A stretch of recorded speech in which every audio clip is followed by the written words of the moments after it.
Hi friends.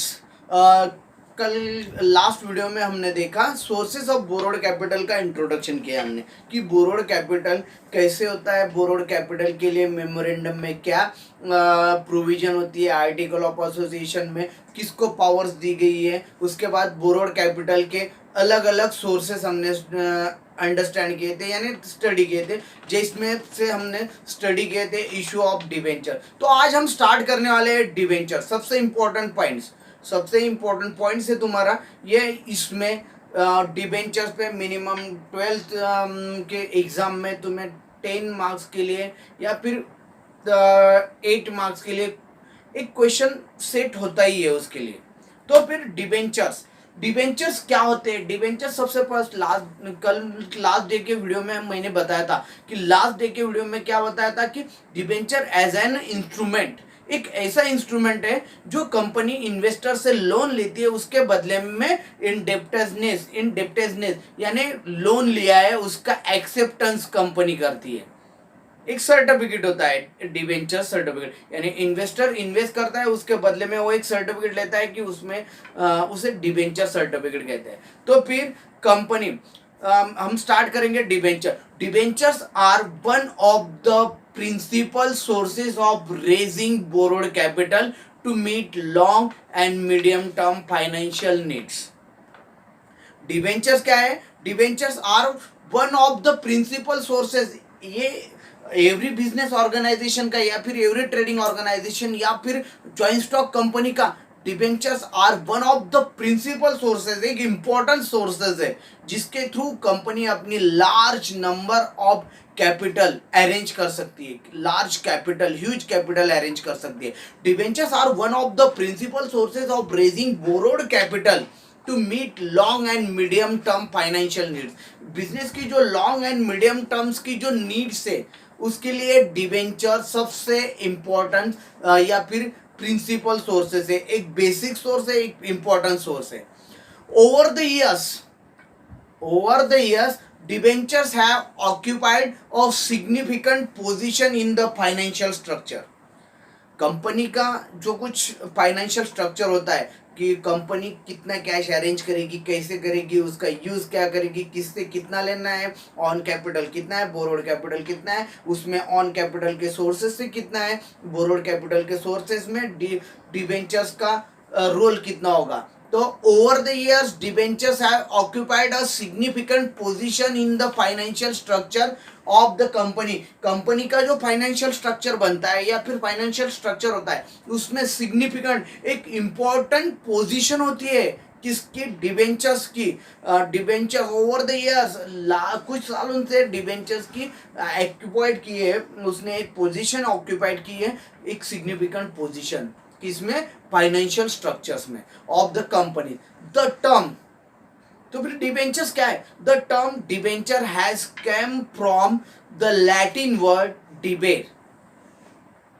ये debenture words कहां से आया है? तो debenture words has come from the Latin word debere. Debere से डिवेंचर प्रोनाउंसिएशन क्लियर हुआ है कि डिबेर ये वर्ड से डिवेंचर्स आए कम फ्रॉम। तो फिर डिबेर का मीनिंग क्या है? विच मीन्स ओ मीन्स किसी को देना है, देना लगना, कि हमने अगर किसी से कुछ कैश क्रेडिट से लिए तो फिर हम उसे पे करते हैं ना, क्या छोड़ देते हैं, पे करते। वैसे ओ मीन्स कुछ देना है, देना लगना, उसको कहते हैं डिबेट्स। तो फिर the terms debenture has come from the Latin word डिबेर।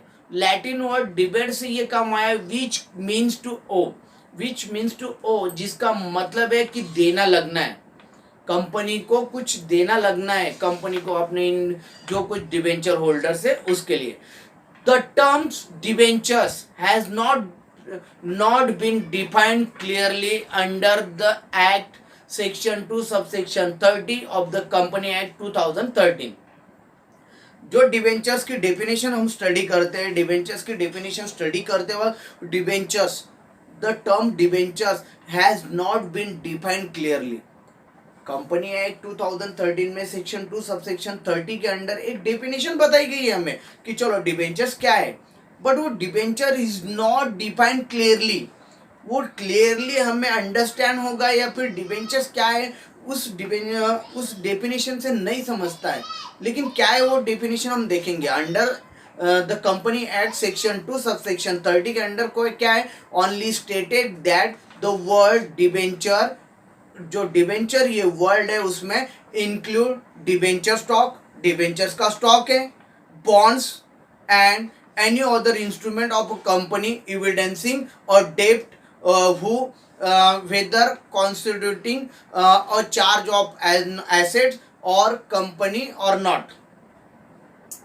Definition क्या बताई गई है सेक्शन कंपनी एक्ट 2013 उसके अंडर सेक्शन 2 सबसेक्शन 30 के अंडर के डिबेंचर ये वर्ड्स में क्या है, डिबेंचर्स इसमें इंक्लूड है debenture stock, debenture the word debenture include debenture stock, bonds and any other instrument of a company। जो कंपनी के any other instrument है, डिबेंचर का स्टॉक है, उसके बाद बॉन्ड्स है या फिर any other instrument है, ये सब evidencing और डेप्ट यानी एक जो एविडेंस है किसका, डेप्ट मीन्स लोन का एविडेंस है। any other instrument of a company evidencing a debt whether constituting a charge on asset of company or not।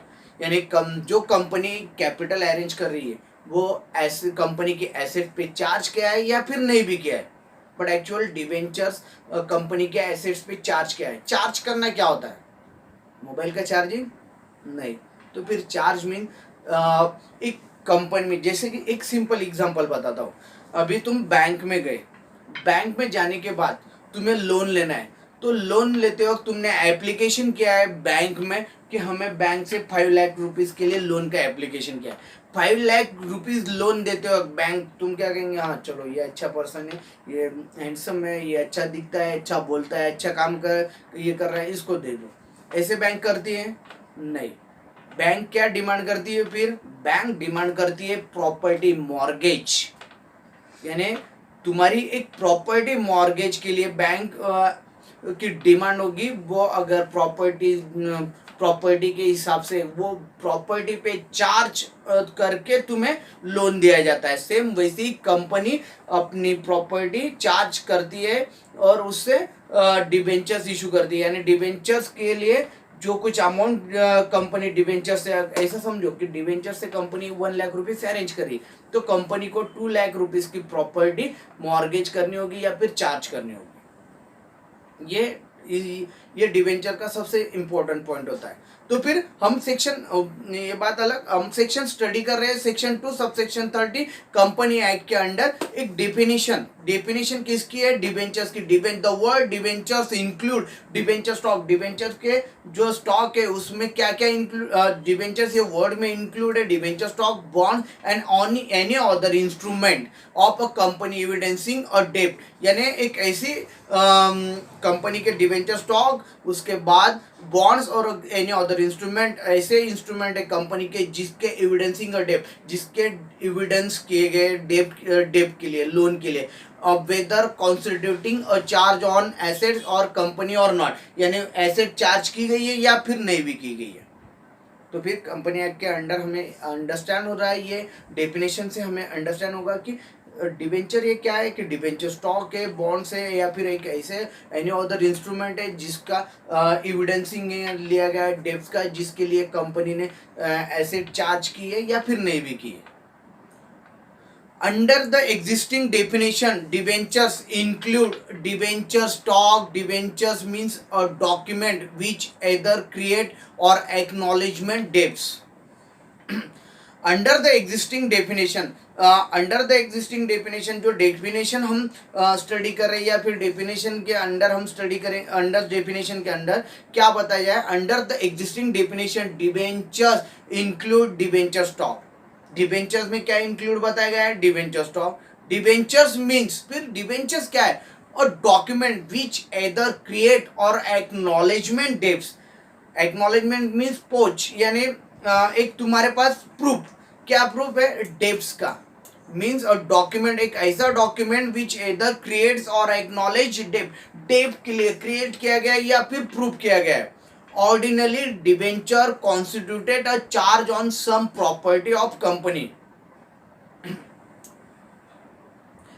सबसे इंपॉर्टेंट क्या है, the ordinary debenture constituted a charge on some property. Debentures issue करते वक्त company कुछ property charge करती है, but there may be debenture without any surcharge, but there may be debenture without any surcharge. और यहाँ पे बताया गया है कंपनी एक्ट सेक्शन में कि कभी चार्ज की गई है या फिर नहीं की गई है. तो फिर उसके बाद हम स्टडी करते वक्त नेक्स्ट डेफिनेशन हम स्टडी करेंगे पाल्मर की. ये जब हमारा यानी हमें स्टार्टिंग में ही बताया गया कि कंपनी एक्ट 2013 सेक्शन 2 सबसेक्शन 30 के अंडर जो डेफिनेशन बताई गई है वो एक has not been defined clearly. उससे हमें क्लियर नहीं हो रहा है कि डिवेंचर स्टॉक क्या होगा, डिवेंचर्स क्या है और डेफनेस क्या है, एविडेंसिंग क्या है, प्रॉपर्टी कंफ्यूज कर रहे हैं हमें कि प्रॉपर्टी चार्ज होगी या नहीं होगी, ये क्या है. तो फिर हम उसके लिए नेक्स्ट डेफिनेशन स्टडी कर रहे हैं पाल्मर की. Palmer defines a debenture as an instrument. Palmer क्या कह रहे हैं, a debenture as an instrument under seal evidencing debt. Company का सील होगा अंडर एविडेंसिंग ऑफ डेट, जो तुमने लोन लिया है उसके बदले में एक एविडेंस होगा. और डिबेंचर एज एन इंस्ट्रूमेंट, क्या है debenture, as an instrument. Debentures क्या है, और as an instrument under seal evidencing debt, यानी जो इंस्ट्रूमेंट है उसको कंपनी सील करती है. क्यों, एविडेंसिंग डेट, जो लोन लिया है उसके बदले में. The essence of the it being admission of indebtedness. Essence of being admission of indebtedness, यानी एविडेंसिंग ऑफ डेब्ट्स में डिबेंचर्स क्या है कि एडमिशन ऑफ इंडेप्टेडनेस, कि हाँ हम आपके जो कुछ लेना, आपको कुछ देना कि देने के लिए हम प्रॉमिस करते हैं या फिर हम देंगे. तो ये पाल्मर के डेफिनेशन से हमें अंडरस्टैंड हो रहा है कि डिबेंचर एक ऐसा इंस्ट्रूमेंट है जो कंपनी के अंडर सील, एक कंपनी का सील लगाया जाता है एविडेंसिंग डेब्ट्स के लिए. उसके बाद नेक्स्ट डेफिनेशन है टोफेन की. टोफेन डेफिनेशन में हमें थोड़ा और क्लियर किया गया है. क्या किया गया है, और debenture is a document given by a company as evidencing डेब्ट टू द होल्डर. और debenture is a document given by a company. टोफेन की डेफिनेशन में क्या कहा गया, debenture is a document, debenture एक डॉक्यूमेंट है गिवन बाय अ कंपनी. कौन दे रहा है, कंपनी, एज एविडेंसिंग डेब्ट, लोन लेने के बदले में एविडेंस के प्रूफ के तौर पे वो एक डॉक्यूमेंट्स इशू कर रही है कंपनी. किसको, टू द होल्डर, होल्डर को, यानी जो इन्वेस्टर्स है उन्हें. Usually arising out of loan and most commonly secured by charge.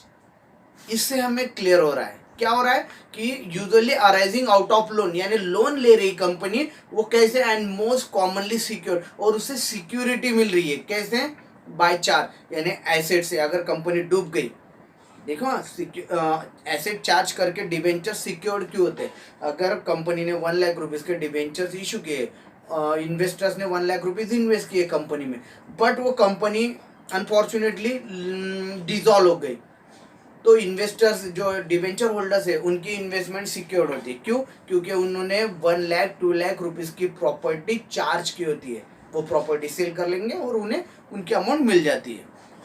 तो फिर टोफेंस की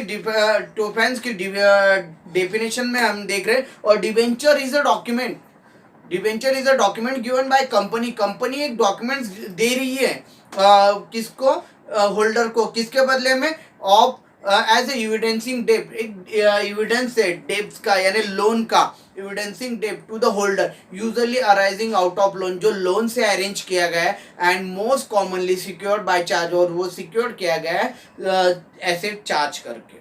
according to the above definition, वो ऊपर की जो हमने दोनों डेफिनेशन देखे हुए, above definition, debenture is an evidencing of indebtedness. Debenture क्या है, एक एविडेंस है किसका, इंडेप्टेडनेस, यानी लोन लिया है उसका.